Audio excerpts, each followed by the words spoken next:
will not be as long. Yeah. All right, let's talk Cavs. I know it's painful. It was the worst playoff We loss put it off as long as we in team history. We Oh, tried yeah, one to another delay it. thing. Jeez, I don't want to talk Cavs. But the reality is it was a 121-83 loss. The Cavs waved the white flag midway through the second quarter. Nothing went right. Nothing. Third not quarter. A single, in my opinion, not a single real positive takeaway from that game. Jason, when you watched the contest last night, we knew we would get Orlando's best shot. But did anyone expect the Cavs to roll over in the fashion they did? I didn't.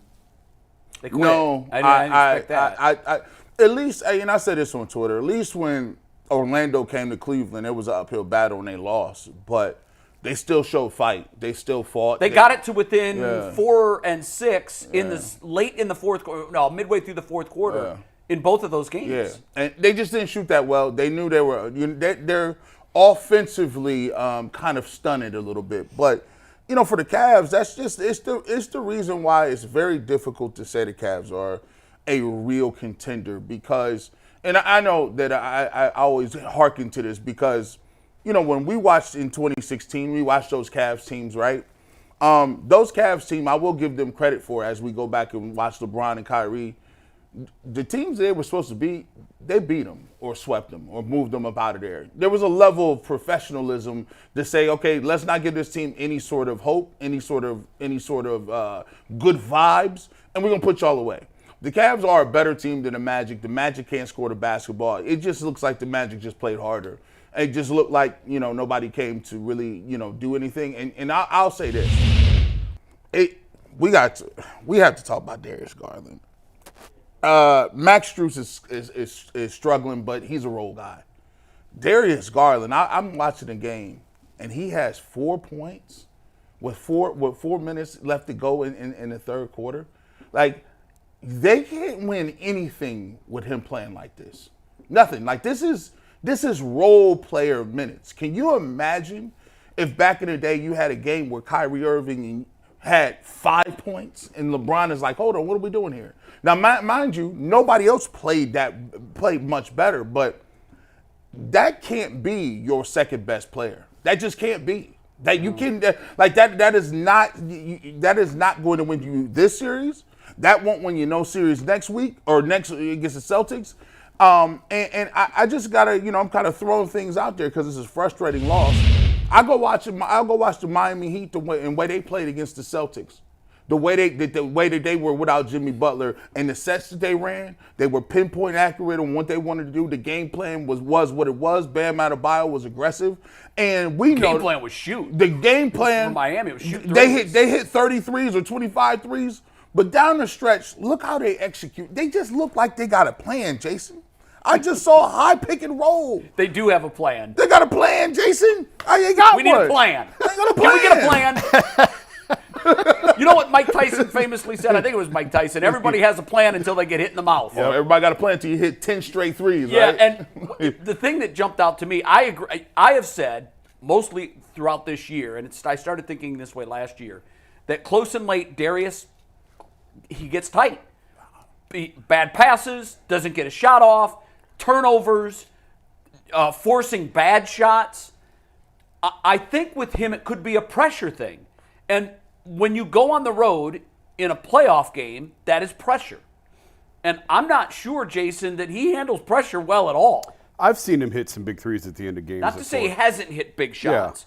Yeah. But I think more often than not, this is totally anecdotal. I haven't gone back and looked at his there are numbers available for close and late. Yeah. I'd like to look at his numbers close and late. Yeah. I'll give you 1 sec. I don't think he's very effective at all in those situations. Darius' side, because he has not had a good year, and we've known that. We've said that. But Mike and I said on the podcast, we said all week, the Cavs aren't playing well in this series. Orlando's playing worse. Yeah. So I'm not at all surprised that they lost last night. At the end of the show, we picked them. Bull and I picked Orlando to win the game. Now, I didn't think it was going to be 38. But also, that gets misleading because, like, JB wisely, midway through the third quarter, said, well, this isn't going well. Come on. I know, but when it got to 20, the Cavs were still trying, and they weren't closing the gap. No, I'm just saying he definitely threw in the towel midway through the third quarter, cleared the bench. Are you okay with that? Yeah, because you got to play again Saturday at 1 o'clock. Like, it's a fairly quick turnaround. Like, you're right up again Saturday afternoon, and you've got a 2-0 lead. So at that point, punt the game, get the guys off their feet, and come back because you're still up 2-1. I think you're going to win Game 4. I do too. I think they're going to go up 3-1. And at the start of the series, I thought Cavs in 6. I still think 6, maybe 5. If they win 4 and then come home and close I thought them out in 5 early. I think 6 now. Yeah, I mean, so if they lose 4, now we got a series. Like if they lose Saturday, now it's on. The saying is the series doesn't start until the road team wins. Right. And, now Cavs don't have to win on the road. That's the luxury of being the 4 over the 5. Correct. But even if you're 2-2 coming home, now it's a pressure game. Sure. For everybody. Yeah, they're going to feel a lot more pressure in Game 5. Absolutely. 2-2 than they did in Games 1 and 2 when they had the edge. My takeaway was it was the dichotomy of the season. Oh, yeah. This series has been a dichotomy of the season. They can move the ball around. They can find open guys. They can hit shots. They can look great. And I agree with you. They didn't look great in either Games 1 or 2, but defensively, they kept Orlando from scoring. Yeah. So that's why they were able to go up 2-0. But then just as quickly as they look like they're world beaters and everybody's riding high, they drop a 38-point egg, and that's exactly what this season was. So what are we going to get in 4, 5, 6, and 7 if needed? Who the hell knows? Who knows? Watch and win. Because you can't predict what this team's going to do. I just, it's hard because, one thing that, they talk about all the time is you can't teach effort, right? You know what I mean? You can't. Like, that's supposed to be the ticket that's the price of admission. Like, but effort is free. Everybody can give effort. Everybody can give. So, to me, I looked at it and I said, and you can look at that game, you say, Orlando's playing harder. Orlando's playing more desperate. It was as if they knew, hey, we're up 2-0 and we got home court advantage. But you don't understand. Like, stuff can switch just like that. One turned ankle, up. And God forbid Donovan Mitchell goes out the game. I don't know what's up with Max Strus. I mean, you listen, you're a vet. Like, I don't understand. You can't dribble right now. They taking the ball from you. You can't hit a 3-point shot. I don't know what's going on with him. What's the deal? What's the deal, Jason? And played well, like him and Yang haven't played well in the series. And they were the guys that were brought in to do one thing, and that was shoot the ball in the playoffs. Yeah. Do you guys want to, Jason, before you go, do you want to see something that's going to make you want to rip your eyeballs out? Sure. Steve, you take 215 full. Mine are this already is out. through 3 playoff games. This is the team's 7 top shooters. That's unbelievable. And That's Mobley made his crazy. first 2 threes, by the way. He's 1 for his last 9. That's crazy. George was 0 for 8 in the first 2 games, so that's improvement for him. 1 for 2. Strus and Niang, the 2 guys you brought in here to fix your playoff shooting. Mike, if you would have showed me these stats and we didn't know how the series had played out, I'd say they're down 2-1 or they're down 3-0. That's Garland's their best shooter. And that's Who saw wild. that coming? I mean, 40% is good. That's a good. That's clip. great. No, that's I'll beautiful. take that all day, every day. But you need 3 or 4 guys that are going to be hovering around the 30% mark. Yeah, we talked about it the other day that Strus and Yang sort of flew under the radar because they were up 2-0, so you didn't really pay a lot of attention to the fact that neither one of them were shooting it No, well. you're right. You're right. But when Mike, you lose the game like that, now you start to what are notice it. Garland's numbers close and late? Am I imagining things, or is there something there? I mean, everyone's numbers go down in clutch situations. So NBA.com tracks clutch, which is the last 5 minutes of a game, score within 5 points. Yeah. As soon as it goes out of 5, it stops tracking it as clutch, comes back in. So the numbers aren't exactly perfect. Right.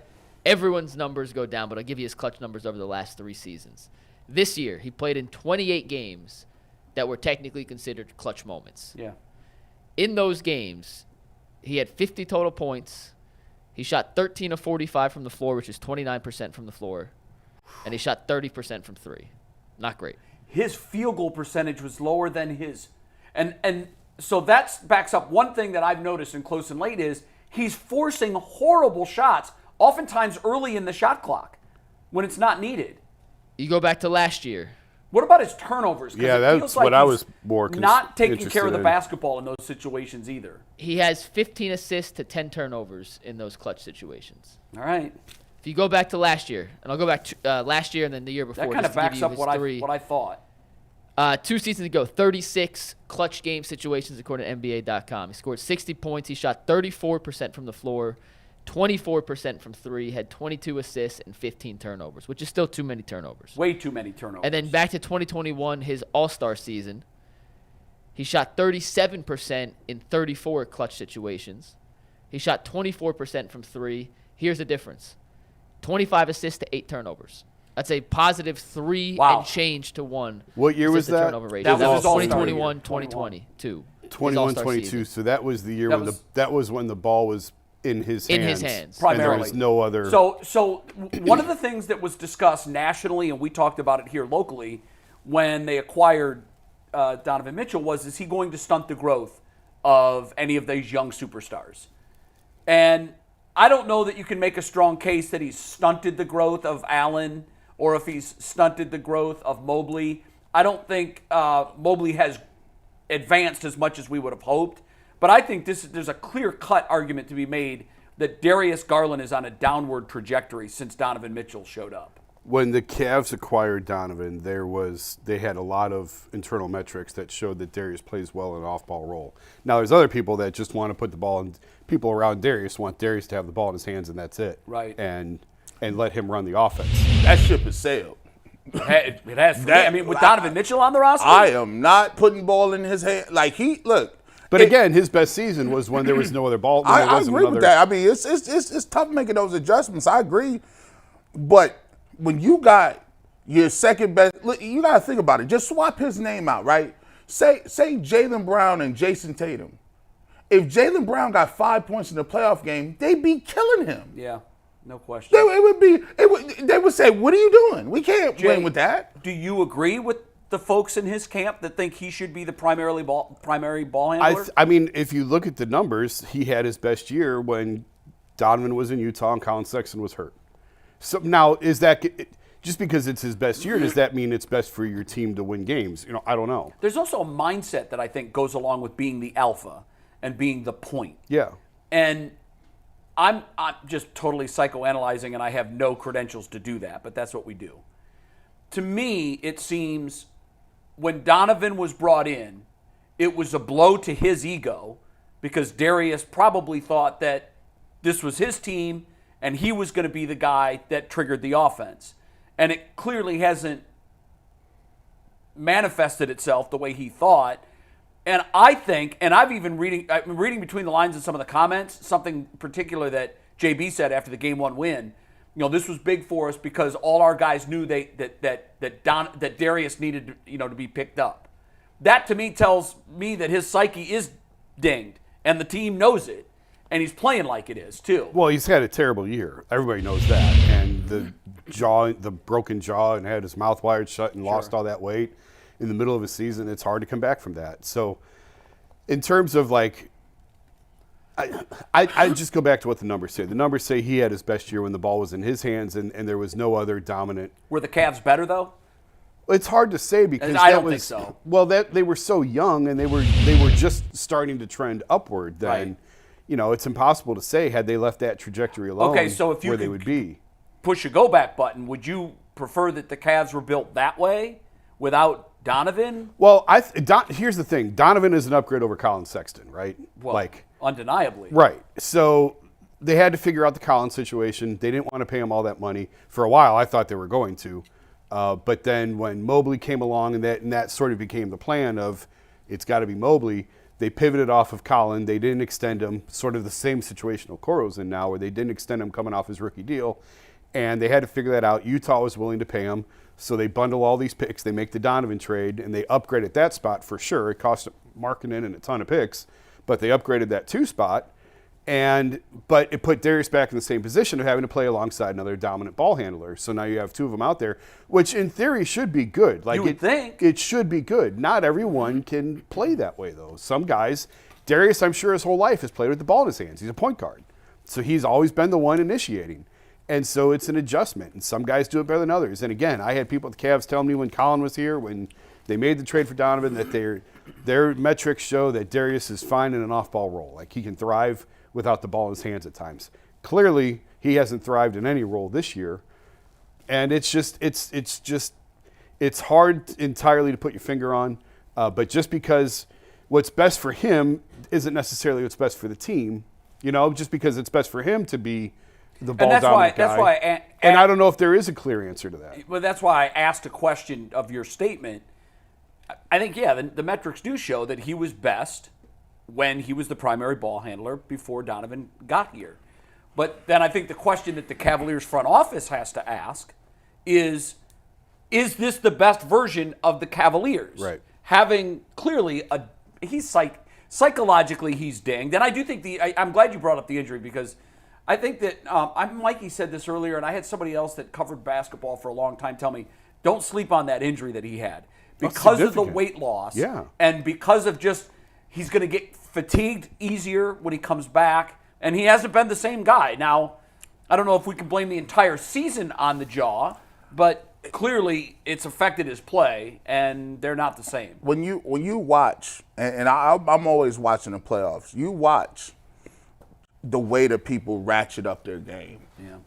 These guys, whether it's the Clippers, whether it's the Denver Nuggets, Celtics, Heat, there's a marked difference in the way that they play, and I'm a little, I guess I'm apprehensive. I'm a little scared because it's like, okay, when are we going to get, like, they're going to need your second player to be a 20-plus point guy in the playoffs. You got to be having 20. That's bare minimum, right, for you to be successful. So if the Cavs are saying, hey, we feel like we're in that top four, we're in that place where we can win a championship, you just can't have your second best player not knowing what you're going to get from them, because guess what? You're not going to get anything from the road guys. Niang and Strus. Well, you haven't so far. Especially on the road, you can't count on that on the road. No. What you should be able to count on and hang your hat on is, I got my two guys, my all-stars, my dudes that are going to play. If it's Milwaukee, I know I need Dame and Giannis. They got to show up. You know, whether if it's LeBron and KD, if it's Paul George and Harden or Kawhi Leonard, you need them to show up. For us, it's NBA jams. On that screen, it's Donovan and Darius. You know what the difference is in the guys that you're talking about? And go through those other teams that you mentioned. Milwaukee, Giannis, big wing, big size. Right. Yeah. LA, LeBron, big size, big wing. Phoenix, KD, big size, big wing. Booker, talking about two small You're talking players. about two little guards. Right. And we've chronicled, and it's been discussed about how difficult it is to win a championship with your best player being a guard, being a smaller, undersized player. And it's happened really in two different eras. And that's why they really needed Mobley to be that guy, to emerge as that guy. And to this point, he had a great, like, I don't want to make it sound like he had a bad year. He didn't. Evan Mobley had a great year, but that three-point piece is what's missing. See, I have a hard time going to great. Oh, I think he did. I think he had a great year. Because here's, to me, for it to be a great year, he would have had to have added something to his game. Whether that's more dominance in the low post or it's the three-point threat. And to me, it was a status quo year for him. He looked a lot this year like he did last year to me. Mike, am I wrong? The numbers look the same. The way he scored looked different. Now, In what way? You have way more confidence in him if he catches the ball with his back to the basket now. It is not to the level where the Cavs need it to be. And the whole Evan Mobley discourse drives me crazy because there has been progression. The question is, it enough has for there you? been enough progression? Yeah, has there been enough for you?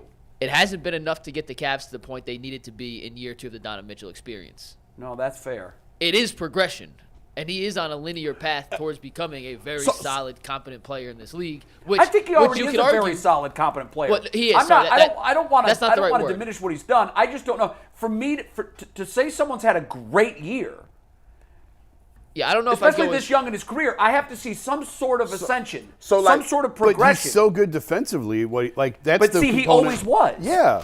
Okay. So but I you can't ding him for that. No, I don't ding him for that. But I want for me to take him to solid, competent player to great.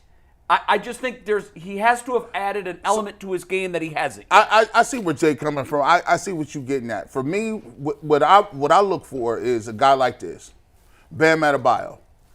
Bam didn't come into this league with no offensive game, but then you started to see last year in the finals, well, Bam is running point center. What the heck is this? Then this year, you go watch the game a couple days ago against the Celtics. Bam's getting the ball anywhere inside that foul line down, he's automatic. He going to the hook, he's going to the teardrop. I'm like, when did Bam Adebayo get this type of game? But he didn't have that. But guess what? Progressively, they started using him. He started adding some more stuff. Is that where coaching comes in, Jay? Where I don't know. Those specific moves? some of it's coaching, some of it's just player development. Some guys are more equipped, some guys figure it out, and some How old guys is don't. he, too? Mobley, what is he, 22? Mobley, yeah. He's Bam third took year. his big jump in year 4, by the way. Just throwing it out Yeah, there. and He everybody took his grows big at jump different in year rates. 4. Everybody grows at different rates. Right. Some guys, make that big jump in year 1. They're in their transition, you don't even see a drop off. Some of them 2, 3. But I'm at the point with him where I want to see this unicorn. Sure. I want to Yeah. see it. I know the Cavs want to see it. And if they do, I think you take this team to another level. I thought the 3-point shot would be here by now for him. I did thought too. it would come, and it And we had didn't, moments. and that's disappointing. Oh yeah, there we are had moments. moments. But it's always harder in the playoffs, always. Yeah. And defense is tighter. And it's just the pressure of the moment, the towels in the air, and it's a different environment in the postseason. Mike made a good point. He made his first 2, right? He was 2 for 2. He's 1 for 9 since. Yeah. Listen. I still got them. I still got them. They can come out, win game 3, and they'll finish them off at home. You may win in 5. To me, I'm going to do my major evaluations of how they play against the Celtics. I think the Celtics will win that or series. the Heat. Well, listen, the Heat. I mean, the Heat now have home court advantage in that series. That's kind of crazy. I mean, the Heat are. And by the way, the Cavs did. Hey, listen. Shout out to the Cavs for doing the right thing and tanking like they were supposed to, because y'all was gonna get smoked by these dudes. They was not going down there to beat the Celtics. The Heat, the Sixers, and the Knicks. No, I don't want no parts of them series. They got their cupcake off. They'll get their little series win, and then I can figure out what they're about. But the Heat is. Boy, I got respect for their system, bro. It don't even matter who they put out there, dog. You touched on it earlier when you said they had a plan. They got all kind of plans. They've got, I don't know if it's the best brain trust in the NBA, because they've got something going on in San Antonio and have for decades. It's the best. But I I think think the best. with I think Riley and Miami's the best. Spoelstra, and the way Spoelstra soaked it all up when he was the student, and now if you're a Miami fan, you're like, okay, eventually there's going to be a complete passing of the baton where Pat Riley's not there. But the way they are set up, the way the GM and the coach work hand in hand, it's a model. It really is a model. It might be. I was going to say it might be the best run team in professional sports, Ooh, interesting. but it's top 3 to 5 It gotta be. They for beat, sure in all sports. They I don't was know number hockey. 8 last year, Jason, and they beat them. They won a game 7 in the Garden. And that goes to show you that coaching can make a difference. Oh, in the playoffs, In the coaching playoffs, it's all about 1,000% makes it. I'm looking up Pat's age. He's got to be 80. Man, 79. All right. He might- just turned 79 in He March. might be Dracula. So- he ain't aged. And I'll tell you what, Somebody want to. His hair kind of resembles if he had the widow's peak. Right. he's 79, and I mean, obviously, I'm not around him, but I had to talk to him last year for a story on Kareem, and he was sharp as a tack. Really? In terms of vivid recall of certain events from 30, 40 years ago. Like it was Wow. just, it was fascinating That's talking to impressive. him about, because we had a great conversation about LeBron and when LeBron left and came back, and the gist of it was Kareem, but it evolved into This is way off topic, but how did the temperature of the conversation change when you brought up LeBron? It was fine because he's gotten over it. But there was a point where Oh, yeah. he was He said- more than bitter. He said it took him time. He was Yeah, angry. He yeah. was really angry when LeBron came back. He couldn't believe it. He knew eventually, he said that's home. He had to fix home. He knew when he came to Miami, he was going to have to leave someday to go back and make Yeah. things right. He just didn't think it was going to be that fast. Yeah.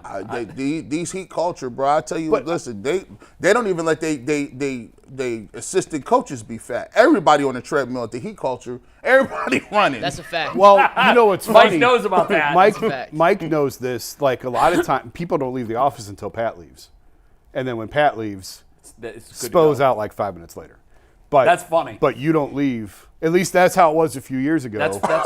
You they don't still leave. got it like that. You don't leave until Pat leaves, and then when Pat left, That is so. when Spo That would is leave. so miserable. And he's driving home. He's driving home in his Bentley, and he's got a live camera feed. So he's going, okay. Yeah. It took Spo 3 minutes to go. Hey, I need to see. These guys know what's going on. Hey, what you doing right now? One more thing on the game that we didn't touch on, I do think we have to touch on. The first quarter in particular yesterday, the Cavs got absolutely demolished on the glass. Manhandled on which the is what offensive led rebounding. to Orlando's three-point explosion early. In the first quarter alone, Well, let's go big picture. The Cavs won the rebounding battle in the first 2 games. That was something we said they had to win. Last night, they lost by 19. In the first quarter alone, Orlando, who started the game 0 for 8 from the floor, they missed their first 5 threes. It looked like another brick fest. Well, it led to some long offensive rebounds, which led to some open kickouts, which is how Orlando got their 3-point barrage going. It's not just on Jared Allen and Evan Mobley to rebound. It's a entire team effort. Right. And Especially on when long you're rebounds, missing threes. Yeah, on long rebounds, it's especially on the guards. Darius, Donovan, Max. And Max has done a good job rebounding up until last night. It was an unacceptable effort on the boards, which led to those second chance points. Once they made a few threes and the home crowd got into it, the floodgates opened. But at the end of the day, Orlando made 13 threes. It took 37. They shot their exact season percentage from 3. Right. It just felt Which like is still way below more. average. Yeah, it just felt like way more because of the timing of them. And one thing that's killed the Cavs, they have now played 8 playoff games over the last 2 seasons. 8 real playoff games with J.B. Bickerstaff. They've scored over 100 points in one of those 8. Yeah. This is not just an issue this series. The offense is struggling in the postseason going back to last series. Yep. And you could blame part of it on coaching. Also, the Cavs just aren't making shots. This is from Game 3 last night. On open threes, which NBA.com tracks between 4 and 6 space between the shot and the open closest defender. They were 5 of 15, 33%. On wide open threes. Yeah, you gotta be wide open threes. Yeah. More than 6 feet between the shooter and the defender. They were 2 of 14. Oh you my can't God. win if you're missing open shots. That's not on coaching. That's a player issue. And for the series, the corner 3 is what you draw up shots for. You draw up plays to get corner 3s. It's the easiest shot in basketball. Through 3 games, the Cavs are 4 for 21 on corner 3s. The Cavs have to make shots. Coaching has not been perfect. I got a question But the for you. Cavs have to make shots. But to that point, 2 of 14 on open threes. Putrid. What? Putrid. Yeah, but you said, that's not on coaching. That's on the players. Watch this. Give them 12 of 14 on open threes. They still lose by 8. Well, no, because you can't do that because the Why not? entire second half would have been different. You're not going to pull these guys midway through the third. Okay, but you know what I mean? I think what happened last night in the series, as I turned it off and tried not to think about it anymore, I still was thinking, okay, what was the difference?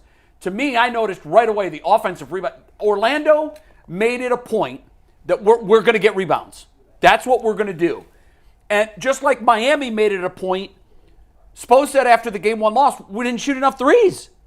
We're going to shoot. I think he's, obviously he was just, it was hyperbole. They but made 23 threes. He said, we're going to shoot 50 threes. So they recognized, Miami, what one element must we fix? Because if you try to fix everything at once, all the balls are going to fall to the ground. And I thought Orlando smartly said, well, one thing we're getting our ass kicked on and we won't win the series, a game in the series, if we don't change it immediately, is the rebounding. And that was their point of emphasis. And they didn't shoot the ball lights out. But like you said, it did seem like they were shooting at a better percentage because of when they were hitting them. But also the reason it didn't seem as punitive is because they were getting second shots after missed threes. And I'm not saying JB doesn't deserve any of the blame. I'm just saying instead of pointing the finger directly at coaching in this instance, they got good looks last night. They just couldn't buy a bucket. And I know. like that happens. You ain't going to beat anybody. But the big picture, eclipsing the 100-point mark in 1 of 8 playoff games, That's stunning to me. that is not good enough. I didn't notice that. I didn't know that was fast. Well, here's the thing. Like, I get that you say they're missing shots, but when their big thing last year was, hey, we don't got the roster we need to shoot threes. We don't got the roster we need to take open threes and knock down these shots, right? They go out and they go get the guys to shoot the threes. I can't keep having that same excuse. They're 6 and 7 on the. That's on the exactly shooting it. percentage. I'm not excusing JB. Like, trust me, this is not an excuse. I'm just making the big point picture of, yes, they got out coached last night, but they also have to make shots. And missing shots isn't necessarily It was coaching if you're getting good looks. If it was a bus, it wasn't like one wheel fell off. They all fell All off. four Yes. fell off at the Yes. same time. And sometimes it's about getting guys easy baskets. Like, I know you want to come out and fire these threes, but get you a layup. Get you a clean look. Get to the free throw line. You know what I mean? Like, it doesn't, have to automatically be, if I don't hit my threes, it's a wrap. I think there's a couple people playing with, you look at this list right here. You got Garland playing with no confidence. Strus playing with no confidence. I'll give the minivan some. He always thinks he's hot. Like he just that's the minivan mentality. He shouldn't play on Saturday. Yeah, but somebody, Strus. Maybe you got to go with LeVert in the starting lineup. Maybe you got to figure something out. But right now, he's playing with no confidence. What was most stunning to me was when the Cavs were up 21-18, and there was a timeout, and instantly Orlando comes out of that timeout on a 13-0 run. That was the game. At that point, the game was over. Donovan Mitchell came out at the I end know of the he first did. quarter. It And was that was 24-21. When he came back 6 minutes later, they were down 12, and they never cut it within single digits. That was it. They can't sink as soon as Donovan comes out. And to this point of, well, Garland is better when Donovan Mitchell isn't on the floor, that didn't prove true last night. He had an opportunity with Donovan Mitchell resting for it to be his team, for him to make a difference. I mean, he had opportunities all year when Donovan was out, and it just hasn't been a good year. No, it hasn't been a good year at all.